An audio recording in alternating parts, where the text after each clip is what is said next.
Telugu capital భక్తి టీవీకి స్వాగతం సుస్వాగతం. నేను శ్రీలక్ష్మిని. ఈరోజు మనతో శ్రీ శివకామేశ్వరి ఆనందమయ్య అమ్మ ఉన్నారు. శ్రీ శివకామేశ్వరి గారు నమస్కారం అండి. నమస్కారం శ్రీలక్ష్మి గారు. శివకామేశ్వరి గారు, పంచాయతనము అని వింటూ ఉంటాం. ఇందాక మీరు కూడా ప్రస్తావించారు. పంచాయతనము అంటే ఏమిటి? పంచాయతనం పూజ అంటే ఏమిటి? తప్పకుండా తెలియజేస్తానండి. అందరికీ శ్రీమాత్రే నమః, శ్రీ గురుభ్యో నమః. పంచాయతనము, పంచ అంటేనే ఐదు, ఆయతనము అంటే పూజ. ఇల్లు అనుకోండి, ఇల్లు పూజ ఏదైనా అనుకోండి. పంచాయతనము అంటే ఏంటి? నేను ఇందాక ప్రస్తావించాను. నవరాత్రులప్పుడు అవునండి, ముందు ఏం చేస్తాము? వినాయకుడికి పూజ చేస్తాం. తర్వాత ఆశ్వీజ మాసంలో అమ్మవారికి పూజ చేస్తాము. కార్తీక మాసంలో శివుడికి పూజ చేస్తాము. మార్గశిర మాసంలో విష్ణువుకి పూజ చేస్తాము. మాఘమాసంలో సూర్యుడికి పూజ చేస్తాము. పంచాయతనము, ఈ ఐదుగురికి పూజ చేయడమే పంచాయతనం. ఎవరికి? గణపతికి, అమ్మవారికి, శివుడికి, విష్ణుమూర్తికి, సూర్యుడికి. ఈ ఐదు దేవతలకి పూజ చెయ్యడమే పంచాయతనము. ఇది ఎలా అయిపోయిందంటే, ఒక కాలంలో శాక్తేయము శివుణ్ణి పూజించేవారు, వైష్ణవుని పూజించే, ఇలా సెపరేట్గా ఎవరి మతం వారిదన్నట్టుగా తయారైపోయారు అనమాట. ఒక 8వ శతాబ్దంలో, అంటే శంకరాచార్యులు వారి సమయంలో శైవులు, వైష్ణవులు, శాక్తేయులు, గణపత్యము ఇట్లా సూర్యుడిని పూజ చేసేవాళ్ళు. ఈ అయిపోయినప్పుడు ఇక్కడ మా మతం మాది. మతము అంటే ఇప్పుడు వచ్చే పాషాణ మతాలు కాదండి, ఆ మతాలు. ఇలాగా మా మతం, ఈ మతం, మాది శైవ మతం, అదే నేను శాక్తేయుల్ని, నేను వైష్ణవుని, ఇట్లా తయారైపోయి కొట్టుకుంటున్న సమయంలో మనల్ని ఉద్ధరించడానికి పుట్టిన వారే శంకరాచార్యులు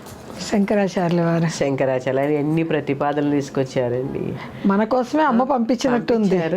ఆమ్నాయ పీఠాలు, 4 దిక్కుల 4 చతురామ్నాయ పీఠాలు అవునండి స్థాపించి ఇలాంటి పంచాయతన పూజా విధానాన్ని తీసుకొచ్చింది వారే, శంకరాచార్యుల వారు.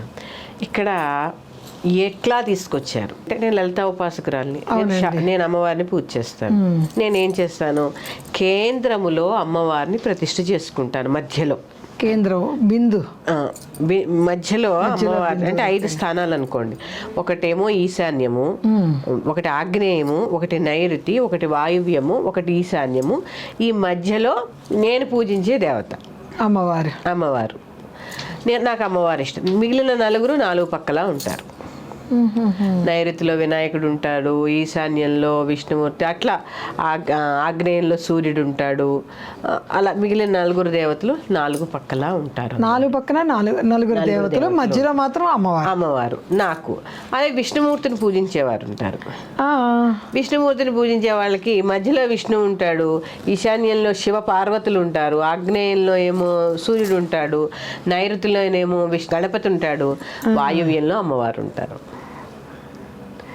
నాకు కావలసిన రీతిలో ఉన్న భగవంతుడు మధ్యలో ఉంటాడు, 4 ఉంటారు. మిగిలిన పంచాయతీ ఐదుగురిలో 4 పక్కలా ఉంటే నేను పూజించే దేవత మధ్యలో ఉంటారు. దీనినే పంచాయతన పూజ అంటారు. అందుకే మనకి చూడండి, భాద్రపద మాసం నుంచి మొదలుపెట్టి, భాద్రపదంలో వినాయక చవితి, ఆశ్వీజంలో అమ్మవారు, కార్తీకంలో శివుడు, మార్గశీర్ష మాసంలో విష్ణుమూర్తి, మాఘమాసంలో సూర్యుడు. మనం కూడా పాటిస్తాం ఈ పంచాయతనం. ఒక్కొక్క నెల ఒక్కొక్కటి. అంటే మనకి శాస్త్రంలో చెప్పిన దేవతలు, వీరిని బట్టే మిగిలిన దేవతలందరూ వచ్చారు. వీరిని బట్టే వచ్చారు. ఈ 5గురిని బట్టే మిగిలిన వచ్చారు. అలాగే శంకరాచార్య చెప్పాను కదా, వివిధ రకాలుగా అనవసరంగా కొట్టుకుంటున్నప్పుడు ఈ పంచాయతన పూజ అనే విధానాన్ని తీసుకొచ్చి ఆయన గొప్ప అద్వైత సిద్ధాంతాన్ని చాటి చెప్పారు శివుడు. అద్వైతం. ఇక్కడ ఇంకొకటి ఉందండి, భగవంతుడికి ఆకారం ఉండదు ఈ పంచాయతన పూజలో. భగవంతుడికి ఆకారం ఉండదు, నిరాకార స్వరూపుడు అని ఈ పంచాయతనం వల్ల అర్థమవుతుంది. అందుకే విష్ణుమూర్తికి విష్ణుశాల గ్రామానికి పూజ చేస్తారు. ఈ పంచాయతనంలో. అవునండి. గౌరీదేవికి రాతి గౌరీదేవికి పూజ చేస్తారు, శివుడు శివలింగానికి పూజ చేస్తారు, రాతి గణపతికి పూజ చేస్తారు. ఇట్లాగా ఆ పంచాయతనంలో ఏంటి అంటే భగవంతుడు నిరాకార స్వరూపుడు అని అర్థమవుతుంది. పంచాయతనంలో భగవంతుడు నిరాకార స్వరూపుడు అని మనకి తెలియచేసేదే ఈ పంచాయతనంలోకి వెళ్ళాము అంటే ఏంటి అర్థం? అదే ఒక దేవతనే పూజ చేస్తే మనకి ఇవన్నీ అర్థమవుతాయి. వాడికి నాలుగు పక్కల ఎవరున్నారు, మనం చేసేది ఏంటి, ఈ పూజ. ఇప్పుడు శ్రీచక్రానికి కూడా నాలుగు పక్కల బిందు స్థానంలో అమ్మవారు ఉంటే నాలుగు పక్కల ఈ దేవతలు ఉంటారు. అవునండి. చూసారా ఎప్పుడైనా మీరు?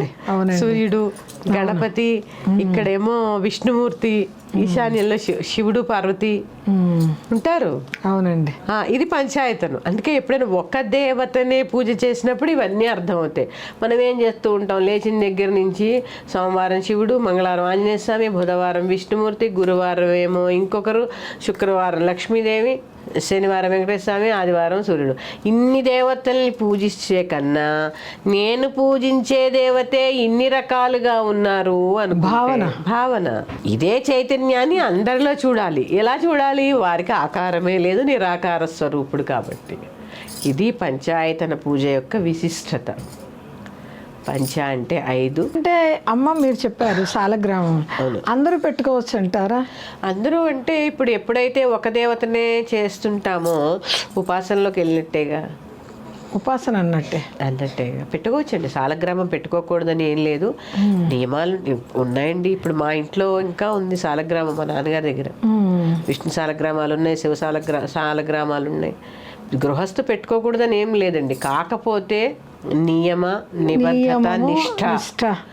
శివశాలగ్రామం పెట్టుకుంటే రోజు అభిషేకం చేసుకోవాలి. ఇక్కడ ఎంత గొప్పదంటే పంచాయతన పూజ, భగవంతుడు నిరాకార స్వరూపుడు అని సాలగ్రామం చెప్తుంది. ఈ సాలగ్రామాలు ఎక్కడ దొరుకుతాయి? నర్మదా నదిలో దొరుకుతాయి. ఒక రాయి భగవంతుడు, చూసారా? ఆ రాయిని బట్టి రాతిలో మనం భగవంతుని చూసుకోవచ్చు. అందుకే చూడండి, భగవంతుడు నిరాకార స్వరూపుడు అని చెప్పడానికి ఒక రాయిని పెట్టి పూజ చేస్తూ ఉంటే అదే విగ్రహం అయిపోతుంది కొన్ని రోజులకి. అంతే కదండి. ఇది మనం చెట్టుకి పుట్టకి అన్ని మొక్కే మన సనాతన ధర్మం చెప్తూ ఉంటుంది అన్నిటిలో భగవంతుడిని చూడమని. అదే ఇక్కడ మనకి చెప్పడం జరిగింది. అందుకే నేనేం చెప్తాను, ఎంతసేపు పూజలే కాదు, విగ్రహారాధనే కాదు, తత్వ విచారణ తెలుసుకోండి. ఏ భగవంతుడికైనా కూడా, అమ్మవారిదైతే లలిత సహస్రనామ అమ్మవారి యొక్క తత్వం, విష్ణు తత్వం, శివతత్వం తెలుసు, సుబ్రహ్మణ్య తత్వం, వినాయక తత్వం. ఆ తత్వం ఏంటి వారికి? ఇప్పుడు నేనున్నాను, నాకు తత్వం ఉంటుందిగా. ఈ తత్వంలో అబ్బా వీడిది ఏం తత్వం అంటారు, అంటారా? ఆ తత్వం తెలుసుకోవాలి కదా.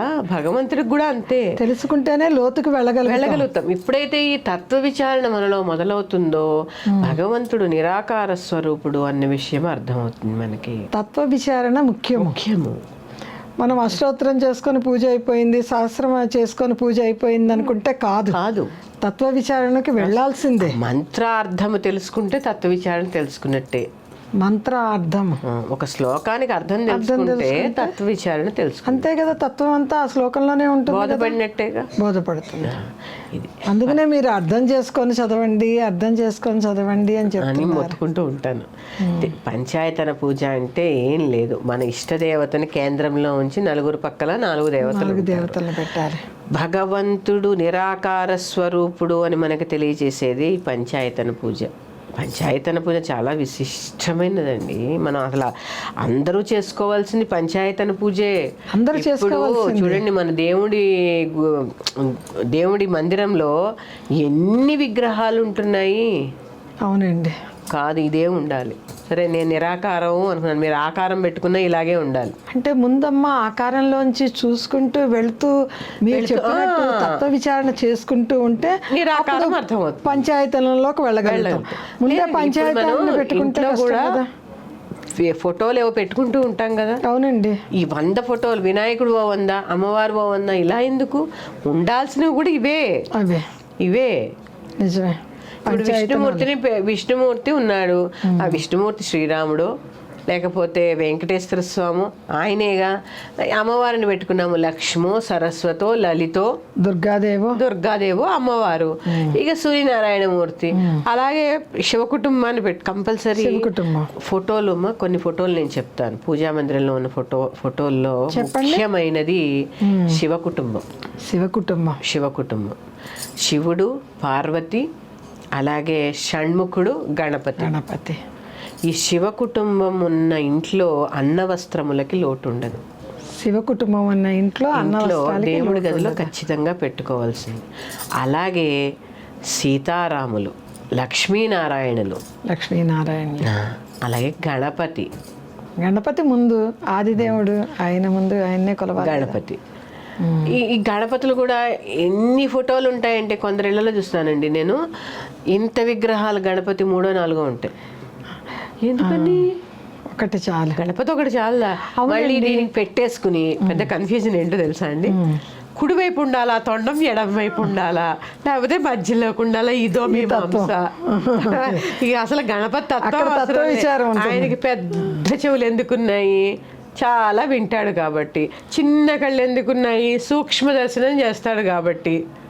ఇవన్నీ అవసరంలా. ఎడం పక్కకు ఉండాలా, కుడి పక్కకు ఉండాలా, మధ్యలో ఉండాలా మాత్రం బాగా తెలుసుకోవాలి. ఒక 4-5 విగ్రహాలు పెట్టుకోవాలి. ఇవన్నీ క్వశ్చన్లు పెట్టుకోవాలి. అవన్నీ కాకుండా చెప్తున్నాను చక్కగా శివ కుటుంబం, అలాగే సీతారాములు, అలాగే లక్ష్మీనారాయణులు, గణపతి. చాలు. మరి సూర్యుడు ఎలా అండి?